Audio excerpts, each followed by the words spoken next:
नमस्कार प्यारे बच्चों। तो यह क्वेश्चन हर बार आता है, संस्कृत गद्यांश का संदर्भ सहित हिंदी में अनुवाद कीजिए। यह क्वेश्चन 5 नंबर का एग्जाम में आता है। तो आइए इसको हम बताते हैं कैसे एग्जाम में आपको करना है। तो सबसे पहले आप क्या करेंगे, यहाँ आप लिखेंगे।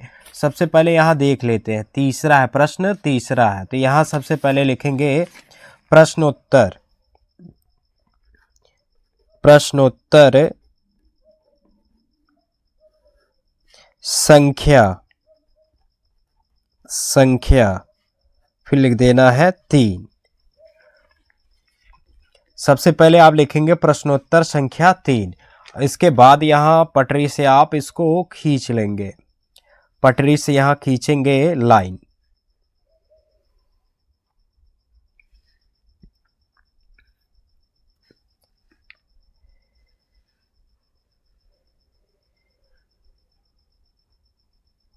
तो इस तरीके से आप लाइन खींच लेंगे।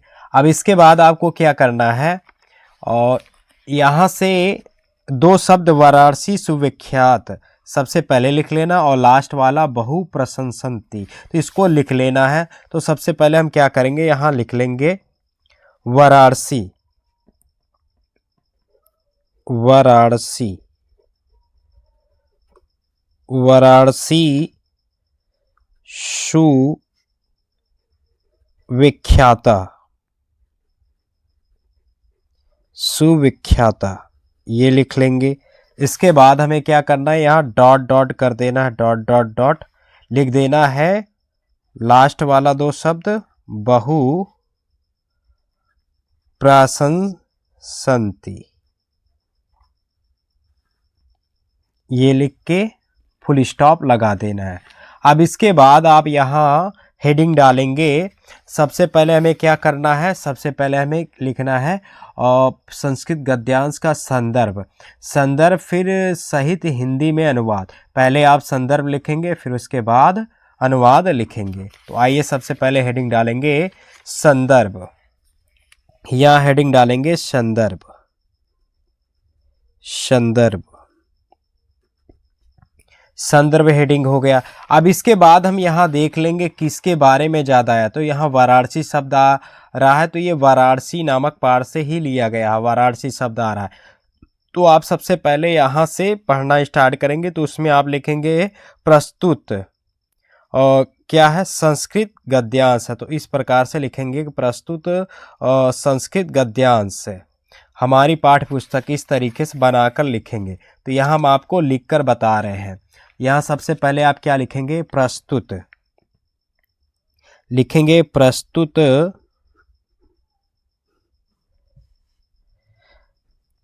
गद्यांश। तो यहाँ दोस्तों आप संस्कृत लिख दीजिएगा, कोई दिक्कत नहीं है। तो प्रस्तुत संस्कृत गद्यांश हमारी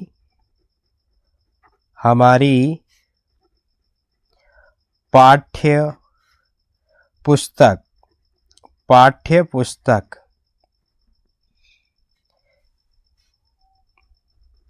हिंदी लिख देना है, हिंदी, हिंदी के संस्कृत, हिंदी के संस्कृत खंड काव्य, खंड काव्य के वाराणसी, किस पाठ से लिया गया, वाराणसी। तो यहाँ लिख देना है, इसको ब्लैक पेन से लिख देंगे वाराणसी, वाराणसी, वाराणसी नामक पाठ से लिया गया है, लिया गया है। तो इस तरीके से आपको बनाकर लिख देना है। सबसे पहले आप ये जो है 2 शब्द इधर लिखेंगे और 2 शब्द लास्ट वाला इधर, शुरू का 2 शब्द पहले लिखेंगे और लास्ट का बाद में। तो फिर संदर्भ लिखेंगे, प्रस्तुत संस्कृत गद्यांश हमारी पाठ्य पुस्तक हिंदी के संस्कृत खंड काव्य के वाराणसी नामक पाठ से लिया गया है, ये लिख देना। अब इसके बाद ये हो चुका है आपका संदर्भ। अब लिखना है अनुवाद। तो यहाँ हेडिंग डालेंगे अनुवाद, इस तरीके से आपको हेडिंग डाल देना है अनुवाद। अब इसके बाद यहाँ से लिखना स्टार्ट करना है आपको। तो सबसे पहले हम इसको पढ़ लेंगे, पढ़ने के बाद इसका अर्थ निकाल कर लिख देंगे। तो सबसे पहले यहाँ पढ़ेंगे क्या दिया हुआ है, वाराणसी सुविख्याता प्राचीन नगरी। तो इसका अर्थ होगा वाराणसी, सु का मतलब बहुत, विख्याता मतलब प्रसिद्ध, प्राचीना मतलब प्राचीन, नगरी मतलब नगर है। तो वाराणसी बहुत प्रसिद्ध प्राचीन नगर है। इसके बाद यहाँ पढ़ना है इयम। इयम का मतलब होता है यह, और विमल का मतलब होता है विमल, विमल का मतलब होता है स्वच्छ। सलील, सलील का मतलब होता है जल या पानी, जल। तरंगाया, तरंगाया का मतलब होगा लहरों या तरंगों वाली, लहरों वाली या तरंगों वाली। गंगाए मतलब गंगा के, गंगा पर या गंगा के, गंगा के। तो यहाँ आपको लिख देना है गंगा के। कूले, कूले का मतलब किनारे पर। स्थिता का मतलब स्थित है। तो यह स्वच्छ जल तरंगों वाली गंगा के किनारे स्थित है, इसका अर्थ हो जाएगा। अब फिर इसका निकालेंगे आस्या। आस्या मतलब इसके, क्या हो जाएगा, इसके। और घट्टा नाम, घट्टा नाम का मतलब क्या हो जाएगा, घाटों की, घाटों की।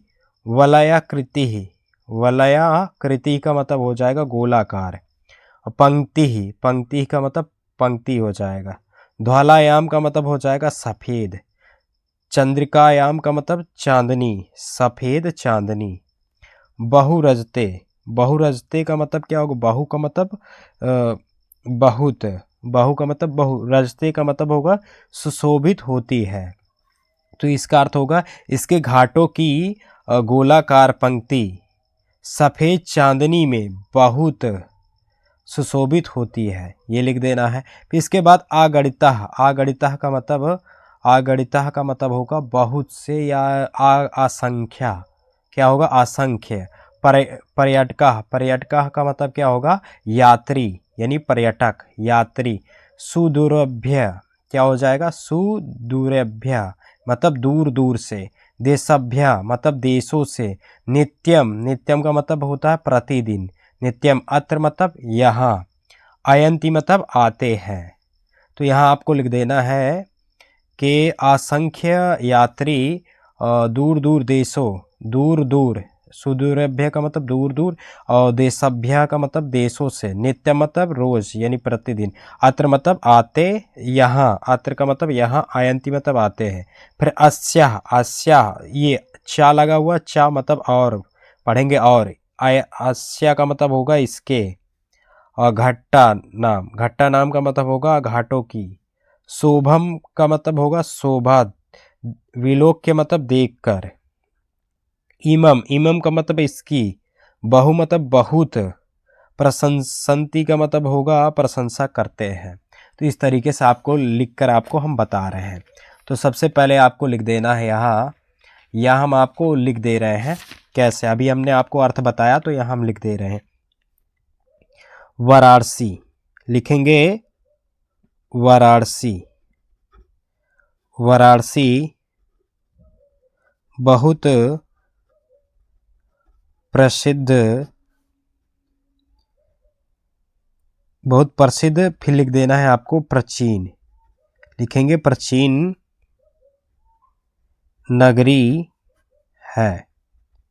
नगर है या नगरी लिख देना है। वाराणसी बहुत प्रसिद्ध प्राचीन नगरी है। फिर इसके बाद आपको दूसरा लिखना है, यह स्वच्छ, स्वच्छ जल तरंगों, तरंगों लिखें या लहर, लहरों वाली या तरंगों वाली।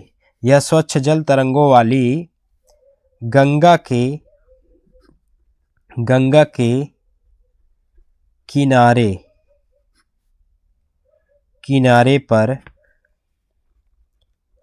स्थित है, लिख देना है स्थित है।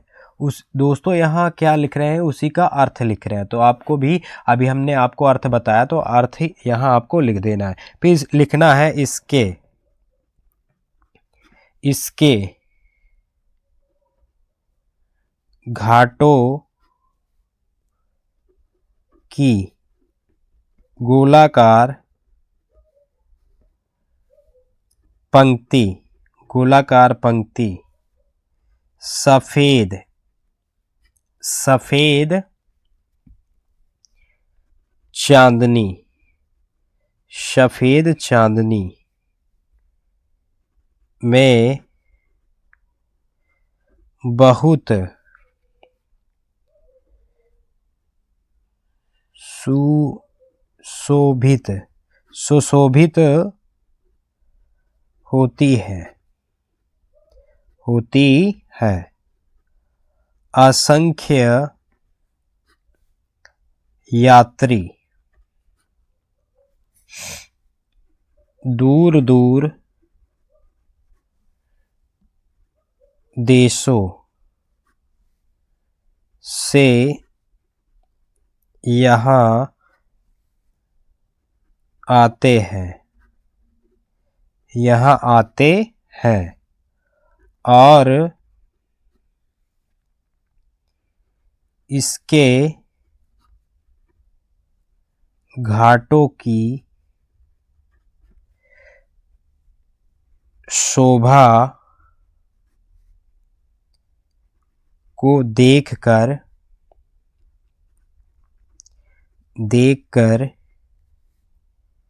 इसकी बहुत प्रशंसा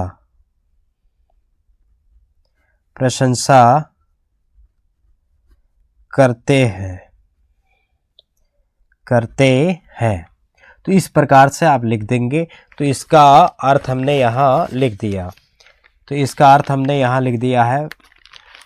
तो अर्थ देखेंगे तो यहाँ वाराणसी सुविख्यात प्राचीन नगरी, तो यहाँ हमने लिखा है ना, वाराणसी बहुत प्रसिद्ध प्राचीन नगरी है। फिर इसके बाद ये वाला यहाँ हमने लिख दिया है। तो ये सारी चीज़ें हमने आपको बता दिया लिख कर, यहाँ से इसका अर्थ पूरा बता दिया है। तो इस प्रकार से आप एग्ज़ाम में कॉपी को लिखेंगे। तो जैसे हमने यहाँ काट पीट कर दिया, तो एग्ज़ाम में आप बिल्कुल काट पीट नहीं करेंगे, छोड़ देंगे। तो इस तरीके से लिखेंगे तो आपको फुल में फुल नंबर एग्ज़ामिनर दे देगा आसानी से।